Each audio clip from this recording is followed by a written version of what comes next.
ఆ నలుగురిలో ఒకళ్ళు మనకి పుట్టలేదు అన్న ఆలోచన ఇప్పటిదాకా మనకు వచ్చిందా? రాలేదు, రాదు కూడా.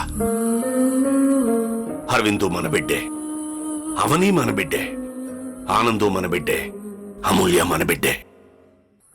ఆ అంటే అమ్మ, కానీ మనకు ఆ అంటే ఆ నలుగురు బిడ్డలు. ప్రతి చోటకి దేవుడు వెళ్ళలేక సృష్టించిన దేవతే అమ్మా అమ్మా అమ్మా. ఇన్నేళ్లు నేను స్కూల్కి వెళ్ళడం తప్ప ఇలాంటి చోటుకొచ్చిన సందర్భం ఎప్పుడూ లేదు. ఈ వాతావరణం చూస్తుంటే నాకు కాస్త ఇబ్బందిగా ఉంది. ఇలాంటి చోటికి ఎవ్వరూ రాకూడదనే కోరుకుంటారు, కానీ కొందరు తనకంటే మించిన వాళ్లతో పెట్టుకుంటే రాక తప్పదు. చెప్పులు విడిచి లోపలికెళ్ళి మేడంని కలవండి. ఆవిడ్ని కలవడానికి వెళ్ళినప్పుడు మీరు కూడా మీ షూస్ని విడిచి వెళ్తారా? ప్రోటోకాల్ ఎవరైనా ఫాలో అవ్వాల్సిందే. ఓ, మీరు కష్టపడి చదివి పరీక్ష రాసి ఈ ఉద్యోగాన్ని సంపాదించారా, లేదా? నేను స్కూల్లో 30 ఏళ్లు పనిచేశాను. మాస్టర్లు పిల్లలకు చెప్పే నీతి వాక్యాలే విన్నాను. అలాంటి స్కూల్లో గనక మీరు చదువుంటే మీ ఉద్యోగానికి రాజీనామా చేయండి. మీరు వేసుకునే ఈ యూనిఫామ్కి ఒక గౌరవం ఉంది. ఆ గౌరవాన్ని కాపాడండి. ఎంతైనా నువ్వు స్కూల్లో పనిచేసావు కదా, ఇలాంటివన్నీ బాగానే చెప్తావు. చెప్పులు విడిచి లోపలికి వెళ్ళు.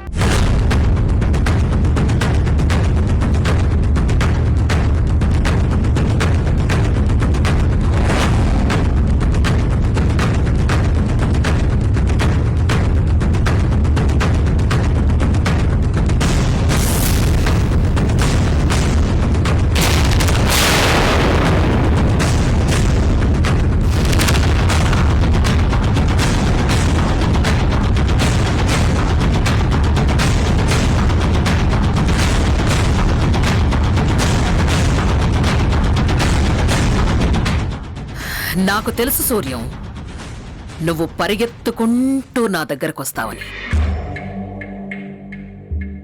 దయచేసి ఇప్పుడు నువ్వు నా దగ్గర చేతులు జోడించి వేడుకోవడం, కాళ్ళు పట్టుకుని బ్రతిమిలాడ్డం లాంటివి చెయ్యకు. అలాంటివి నాకస్సలు నచ్చవు.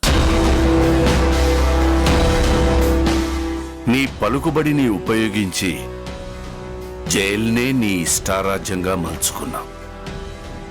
నీలాంటి విలువలేని వాళ్ళ కాళ్ళు పట్టుకుంటానని నువ్వెలా అనుకున్నావు శశికళ? ఏయ్!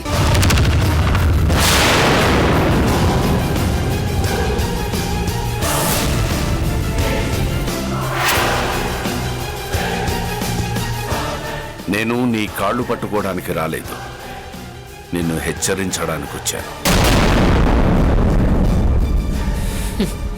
ఎంత ధైర్యం ఉంటే నేనున్న చోటికి చెప్పులేసుకొనొచ్చి హెచ్చరించడానికి అంటున్నావా?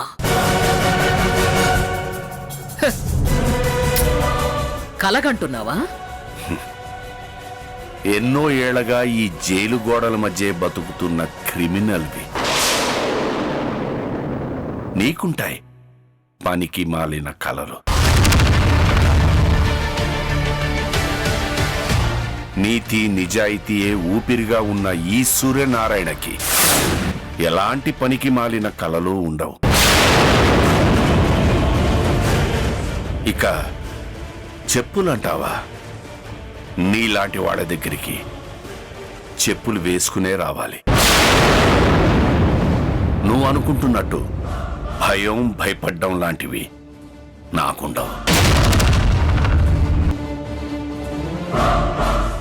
సిస్టమ్ని నీ గుప్పిట్లో పెట్టుకుని దొంగచాటుగా మా ఇంటికి రావడానికి నీకుండాలి భయం.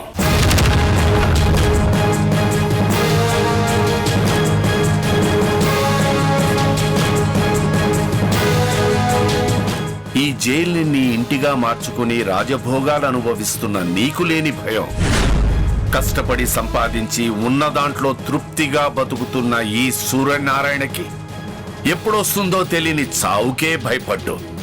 అలాంటిది నీకు ఎలా భయపడతాననుకున్నావు శశికళ? నా ముందు నువ్వు గొంతు పెంచి మాట్లాడుతున్నావు సూర్యం.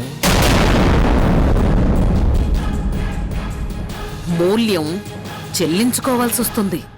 ఒక్కసారి మా ఇంటికొచ్చి ఇలా మాట్లాడినందుకే ఈ జైలు గోడల మధ్య నలిగిపోతున్నాం.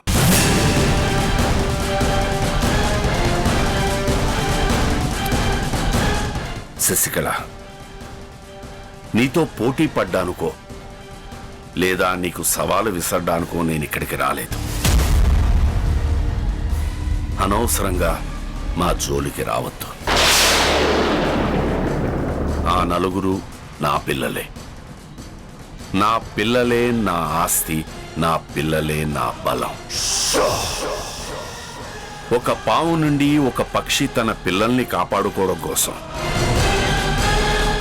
తన ప్రాణాన్నే అడ్డు పెట్టుకుని పోరాడుతుంది. అలాంటిది తన పిల్లల జోలికొస్తే ఒక తండ్రి తిరగబడితే ఎంత భయంకరంగా ఉంటుందో నువ్వు చూడాల్సి వస్తుంది.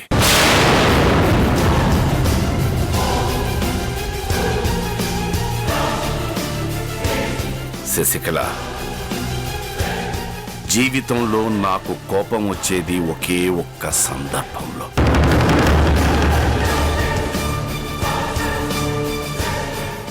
నా పిల్లలకి ఎవరైనా హాని కలిగించే సందర్భం. నేనే కాదు, పిల్లల జోలికొస్తే ఏ తండ్రైనా తిరగబడతాడు. ఎందుకంటే వాళ్లే ప్రపంచం అని బతుకుతారు కాబట్టి. నీకేం తెలుసు? తెలుసుకో, నా జోలికి రావద్దు.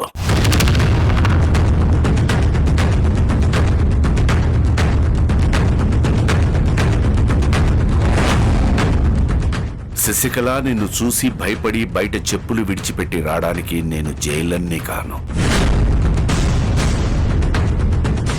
ఒక తండ్రిని. పిల్లల్ని తల్లిదండ్రులు కాపాడుకోవడం అనేది సృష్టి ధర్మం. అది కాదని నన్ను దాటుకుని నా పిల్లల్ని నువ్వు టచ్ చేయలేవు. మళ్ళీ చెప్తున్నాను, మా జోలికి రావద్దు.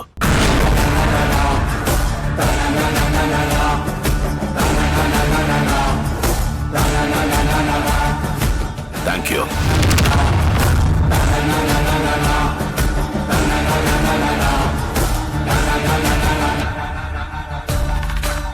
శశికళ ఎదురుగా ఇలా వాయిస్ పెంచి మాట్లాడిన ఏకైక వ్యక్తిని ఇతనొక్కడే చూస్తున్నాను. ఇతను మామూలోడు కాదు.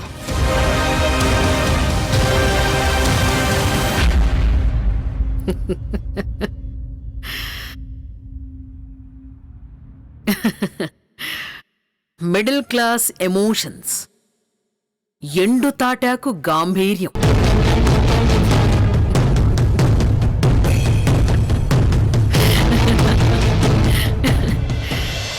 ఈరోజు కిచెన్లోకి అమ్మగారు మనల్ని రావద్దన్నారు. అవునా? తనే వంట చేస్తానని కూడా చెప్పారు. నీవు లేని నేను లేక నీవు లేవు, నేను నువ్వు నువ్వే నేను నేను నువ్వు నువ్వు నేను లేనిచు ఈ జగమే లేదు. నీవు లేని నేను లేను, నేను లేక నీవు లేవు, నేనే నువ్వు నువ్వే నేను నేను నువ్వు నువ్వు నేను లేనిచో ఈ జగమే లేదు.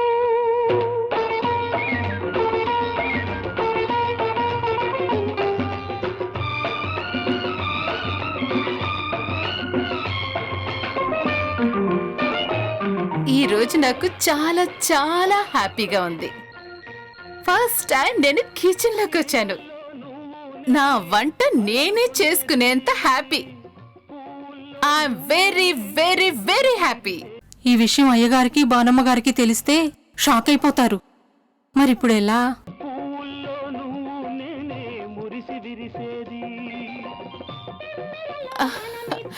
ఒక్క ఎక్స్ప్రెషన్ ఇంత కిక్కిస్తుందా? ఈ రోజు ఎప్పటికీ మర్చిపోలేని రోజు. తేనెకు మనముత్తేలే తీపిని ఇచ్చేది తీపిని ఇచ్చేది నీవు లేని నేను లేను, నేను లేక నీవు లేవు. నేనే నువ్వు నువ్వే నేను నేను నువ్వు నువ్వు నేను లేనిచో మమ్మీ నువ్వింత హ్యాపీగా ఉండడం ఈ మధ్యకాలంలో నేనెప్పుడూ చూడలేదు. దేనికోసం మమ్మీ ఇదంతా? కొన్ని ఎక్స్ప్రెస్ చేయలేం భాను. నిజంగా ఈరోజు చాలా హ్యాపీగా ఉంది. నాకు అదే అర్థం కావట్లేదు చందన. అసలు మనకి పెళ్ళై ఇన్నేళ్లలో నువ్వెప్పుడు కిచెన్ వైపు కన్నెత్తి కూడా చూడలేదు. ఫస్ట్ టైం కిచెన్లోకి వచ్చి నువ్వే వంట చేసుకుని ఇంత హ్యాపీగా ఉన్నావంటే ఖచ్చితంగా ఏదో బలమైన రీజన్ ఉండుంటుంది. నిజంగా ఆ రీజన్ వెనక లేదన్నా కుట్రుందా? యువరాజ్, కుట్రలు కుతంత్రాలు చేసే క్యారెక్టర్ కాదు నాదని చెప్పాను కదా. యాక్చువల్గా నేను అదే చెప్తున్నాను చందన. బిజినెస్ లో ఇయర్ టర్న్ ఓవర్ పెరిగిందనో లేదా మన షేర్ వాల్యూ పెరిగిందనో నువ్వు యాక్టివ్గా ఫీల్ అయ్యావంటే నేను పెద్దగా పట్టించుకునేవాడిని కాదు. ఏ రీజన్ లేకుండా ఈ రోజు నువ్వు ఇంత హ్యాపీగా ఉన్నావంటే ఆ హ్యాపీ వెనకాల ఏదో బలమైన కారణం ఉందని మా డౌటు. మమ్మీ డాడీ అన్నట్టుగా అది కుట్రనే అయితే నీ హ్యాపీనెస్ ని నేను కిల్ చేస్తాను. ఫస్ట్ టైం నువ్వు హ్యాపీగా ఉండకూడదు అని నేను కోరుకుంటాను. రీజన్ లేకుండా నువ్వేదీ చెయ్యవు. ఏ రీజన్ లేకుండా నువ్వు ఇంత హ్యాపీగా కూడా ఉండవు. నీ మీనింగ్లెస్ రీజన్ ని దయచేసి నీ మైండ్ లో నుండి తీసేయ్. చందన, ఈ ఇంట్లో నువ్వు విలన్ గా మిగిలిపోకూడదని ఆ దేవుణ్ణి ప్రార్థిస్తున్నాను. యువరాజ్,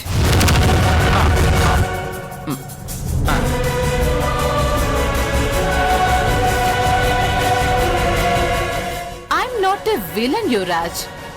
శశికళ వచ్చి కస్తూరిని కలిసి వాళ్ళిద్దరూ మాట్లాడుకుంటే నేనెందుకు విలన్ అవుతాను? హ, ఇక్కడ సిట్యుయేషన్స్ తప్ప ఎవ్వరు విలన్ కాదు. అయినా సిట్యుయేషన్ కి మించిన విలన్ ఇక్కడ ఎవ్వరు ఉండరు.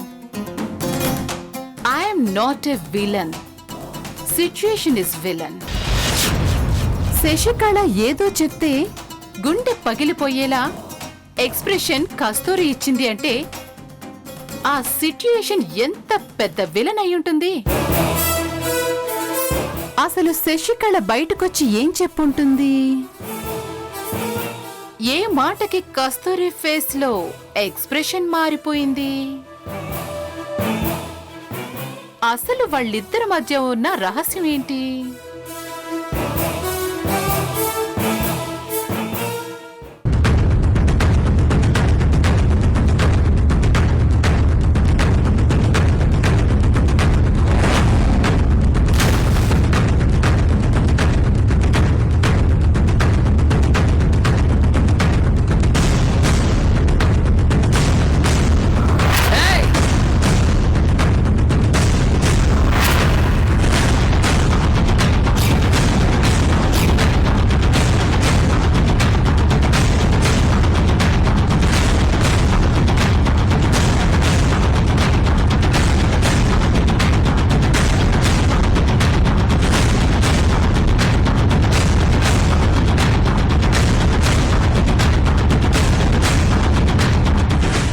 నెత్తిన నీళ్లు పోసుకున్నంత మాత్రాన మీ కోపం చల్లారిపోయిందా అండి? మీరు కోపంతో ఎంత గొంతు చించుకొని అరిచినా శశికళ చివరిలో మిమ్మల్ని చూసి నవ్వే ఉంటుంది.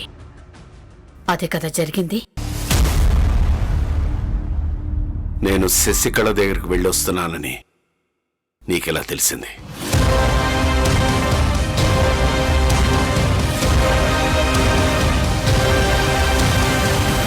స్నానం చేస్తే తప్ప లోపలికి రాకూడదు అనుకున్న మీరు ఇప్పుడు మీరు ఎక్కడి నుంచి వస్తున్నారు? ఆ మాత్రం అర్థం చేసుకోలేనా అండి? ఆ శశికళకు కూడా బాగా అర్థమయ్యేటట్టు చెప్పొచ్చాను. మనల్ని మన పిల్లల్ని వేరు చేయడం తన వల్ల కాదని. చెప్పింది అర్థం చేసుకుంటుందనుకుంటాను. అసలు ఆ నలుగురు బిడ్డల్లో ఒక బిడ్డ మన బిడ్డ కాదు అని చెప్పే హక్కు ఆ శశికళకి ఎవరిచ్చారు? నిజం చెప్పడానికి హక్కుతో సంబంధం ఏంటండి?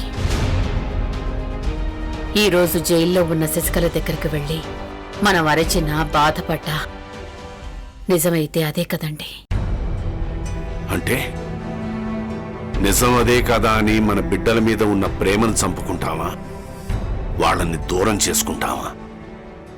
కాదు కదా, చేయలేం కదా. కస్తూరి, కొన్ని నిజాలు బయటికి రాకూడదు.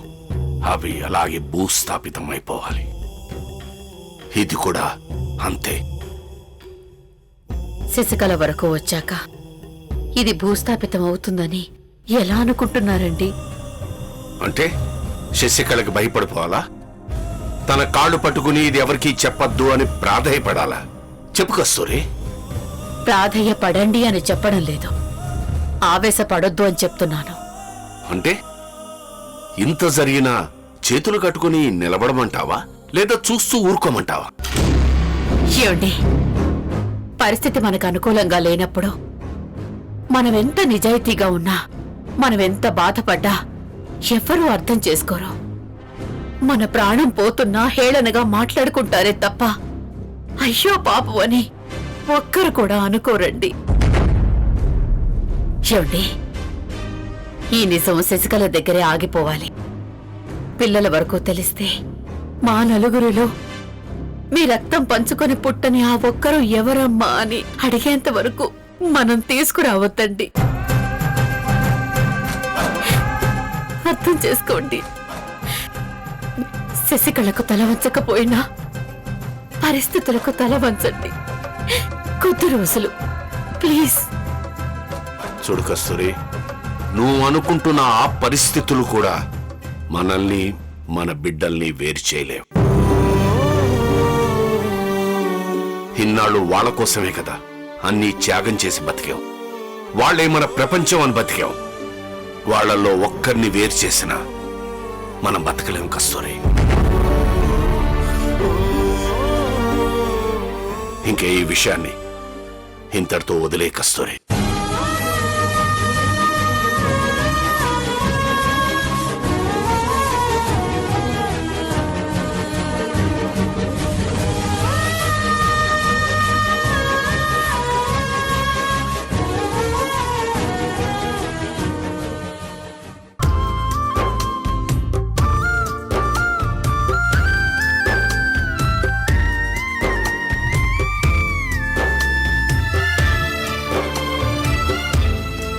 అన్నయ్య, మా తొందరగా రామ్మా, ఆకలేస్తుంది, వడ్డిద్దు గాని. అన్నయ్య, నేను వడ్డిస్తాను అని చెప్పాను కదా, ఎందుకు రామ్మని పిలుస్తున్నావు? ఏంటమ్మా నువ్వు వడ్డిస్తానంటున్నావు? మీ అమ్మకేమైంది? అమ్మ ఎందుకో అదోలా ఉంది నాన్న. ఆకలిగా లేదంటుంది, నన్ను వడ్డించమని చెప్పింది. ఈ రోజుకి నేను మీకు భోజనం వడ్డిస్తాను.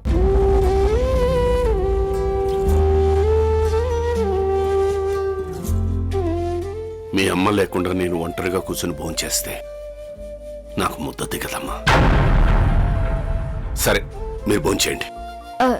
నాన్న, నాన్న, ఆ, ఇలా అన్నం ముందు నుంచి వెళ్ళిపోతే మంచిది కాదు నాన్న. ఈ అన్నం నా ఆకలి తీరుస్తుందేమో గాని మీ అమ్మ లేని లోటు తీర్చదు కదా. మీరు భోంచేయండి.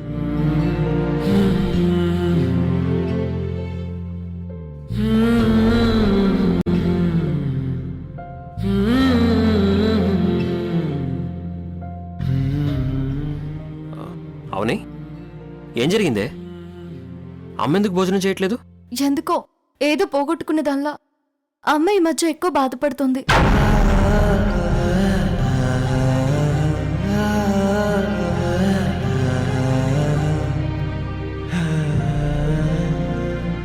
కస్తూరి,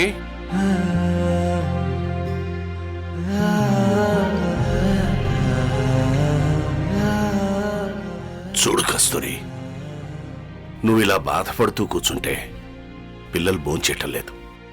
వచ్చి వడ్డించు. నా పిల్లలు నా నుండి దూరం అయిపోతారేమోనని భయంగా ఉందండి. నా పిల్లలు లేకుండా నేను బతకలేను. చూడు, నిన్ను చూసి భయపడే పరిస్థితికి తీసుకురావద్దు. నేను చెప్పవలసిన వాళ్ళకి స్ట్రాంగ్ గా చెప్పొచ్చాను. రా, పిల్లలు వెయిట్ చేస్తున్నారు, వచ్చి భోంచేయి. రా. ఏమండి, ఈ ఒక్కరోజు నన్ను వదిలేయండి, నాకు ఆకలిగా లేదు. అమ్మా,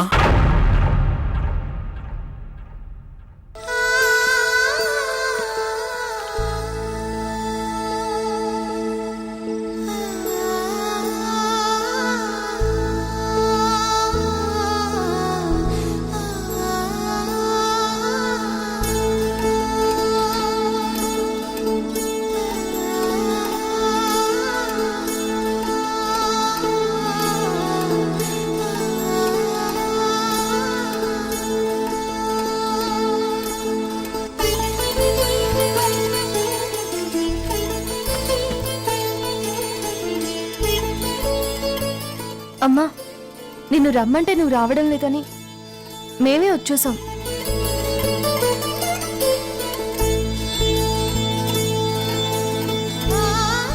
రేయ్ పెద్దోడా, అమ్మకు ముందు నువ్వు తినిపిస్తావా, నేను తినిపించినా? అది అన్నయ్యలు, మీ ఇద్దరి తరపున అమ్మకి నేను తినిపిస్తాను.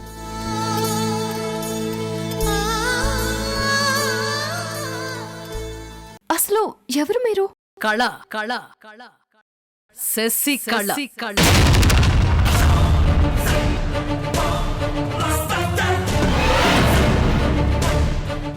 నా పేరుకు ఉండే సౌండ్ ఎంత భయంకరంగా ఉందో నీకర్థమైందని నాకర్థమైంది. వెళ్ళి మీ అమ్మని పిలు.